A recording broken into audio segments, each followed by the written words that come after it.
Hello, my name is June Voss. I work at the Steele County Historical Society as the museum assistant. My primary duties revolve around collections and exhibits. The Steele County Historical Society has a commitment to hosting an exhibit about the military at all times. Presently, we are developing an exhibit on World War I.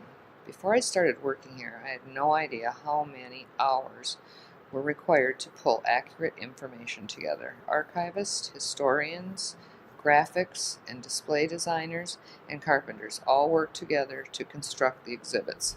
I recently transcribed a number of letters that World War I soldiers had written to loved ones at home in Steele County. These included handwritten originals and letters printed in the Journal Chronicle, People's Press, Blooming Prairie Times, or the Allendale Eagle newspapers. A number of these letters will be on display in the museum this coming year. I immediately was drawn to the soldiers' stories and would like to share a few words with you.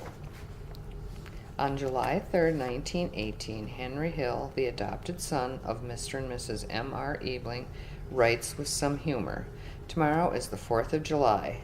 I think the Boches will think there is something wrong when we let loose." September 18, 1918. Mr. and Mrs. Carl Drocke, parents of Max Drocke, received a message from the War Department. The official letter said, the company in which Max was serving had been in the fighting line, and on return back to the trenches, he was missing. Max does write home on October 22nd. I invite you to come and read his letter and find out where Max was. May 13, 1918. Otto Lund writes to his mother, Mrs. Chris Lund, from somewhere in France. Otto writes, "Today is Mother's Day, and I must write you a letter." The letter is clearly written for his mother, as he mentions comparisons to her stories and about a farm wife's chores.